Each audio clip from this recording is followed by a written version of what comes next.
Praise the lord. 81వ కీర్తన 7వ వచనం. ఆపత్కాలమందు నీవు మొర్రపెట్టగా నేను నిన్ను విడిపించి తిని, ఉరుము దాగు చోటులో నుండి నీకు ఉత్తరం ఇచ్చి తిని. మన ప్రభువు మాట్లాడుతున్న మాట ఇది. ఆపత్కాలమందు ఆయనకు మొరపెట్టినప్పుడు ఆయన ఉత్తరం ఇచ్చే దేవుడై ఉన్నాడు. సుఖంలో ఉన్నప్పుడు మనం పిలిస్తే రావచ్చేమో కొందరు, కానీ మనం కష్టంలో ఉన్నప్పుడు, మనం అవసరతల్లో ఉన్నప్పుడు మనం పిలిస్తే ఎందరొస్తారు, ఎవరొస్తారు అంటే ప్రశ్నార్థకమే. మన మొర వినేవారెవరు, మనల్ని ఆదుకునేవారెవరు అని అంటే కొన్నిసార్లు ఆలోచించాలి.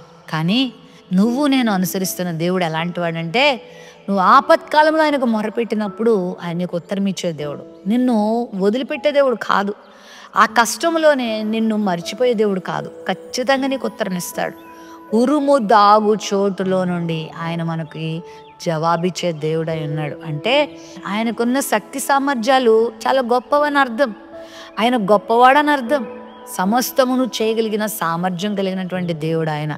నీకు ఉత్తరం ఇస్తాడు. అయితే నువ్వు నేను చేయాల్సిన పని ఏంటంటే, ఆపత్కాలం కలిగినప్పుడు కృంగిపోకుండా, బెదిరిపోకుండా, జడిసిపోకుండా మొర్ర ఆలకించే దేవుని దగ్గరకు వచ్చి మనం మొర్ర పెట్టుకోవాలి. మనం ఆయనకు మొర్ర పెట్టుకున్న రోజు దేవుడు గొప్ప కార్యాలు చేస్తాడు. ఎంతమంది భక్తుల జీవితంలో ఆయన గొప్ప కార్యాలు చేయలేదా? మన జీవితంలో కూడా చేయట్లేదా? ఈరోజు మీ ముందు కూర్చున్న నా జీవితంలో కూడా ఎన్నోసార్లు ఆపత్కాల పరిస్థితులు వచ్చినప్పుడు నా ప్రభువుకి నేను మొరపెట్టుకున్నప్పుడు ఉత్తరం ఇచ్చాడు. నన్ను ఆ అపాయకరమైన పరిస్థితుల్లోంచి లేవనెత్తాడు. జీవితంలో ఆయా సందర్భంలో బాధాకరమైన పరిస్థితులకు వెళ్ళినప్పుడు ప్రభు నన్ను ధైర్యపరిచాడు, చేయూతనిచ్చాడు, ఇస్తున్నాడు, నడిపిస్తున్నాడు. చేయవిడవని దేవుడు. ఈ లోకంలో నీతిమంతునికి ఉన్న ఆధారం ఏంటో తెలుసా?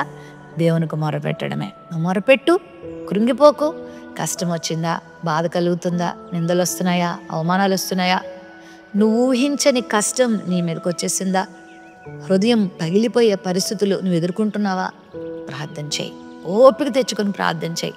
నిరీక్షణ తెచ్చుకొని ప్రార్థన చేయి. నువ్వు ఓడిపోవు. సాతాను అనొచ్చు, ఓడిపోయావు నువ్వు, నువ్వు ఎందుకు పనికిరావు, నీ జీవితం ఏమైపోతుందో చూసుకో అన్నట్లుగా నిన్ను నిరాశపరుస్తున్నాడేమో. నిన్ను ఓడిపోనిచ్చేవాడు కాదు నీ దేవుడు. మీరు లోకంలో శ్రమ కలిగినప్పుడు ధైర్యం తెచ్చుకోండి, నేను లోకాన్ని జయించానన్నాడు కదా. ఆయనను బట్టి మనకు అన్ని విషయాల్లో జయం ఉంది. నీకు దేవుడు గొప్ప జయ జీవితం ఇస్తాడు. మొర్రపెట్టు, ప్రార్థన చేయి. దేవుడు నిన్ను కనికరించేంత వరకు ఓర్పుతో, సహనంతో, విసుగకుండా ప్రార్థన చేసుకో. నీ ఆపత్కాలము నుండి నువ్వు బయటకు వస్తావు. ప్రేమ నమ్మకం కలిగిన మా తండ్రి, ఆపత్కాలంలో కృంగిపోనివ్వద్దు ప్రవ్వా. ధైర్యపరిచి ప్రార్థించేవారిగా, మొర్రపెట్టేవారిగా చేసి విజయం పొందేలా చేయండి. ఈరోజు నీ బిడ్డలు ఏ కష్టకాలంలో ఉన్నారో, ఏ శోధన కాలంలో ఉన్నారు, ఏ దుఃఖ పరిస్థితుల్లో ఉన్నారో ప్రవ్వా, వారిని బయటకు తీయండి అయ్యా, వారిని ధైర్యపరచండి అయ్యా, వారిని బలపరచండి అయ్యా, కృపతో నింపండి. యేసు నామములో ప్రార్థిస్తున్నాం తండ్రి, ఆమెన్.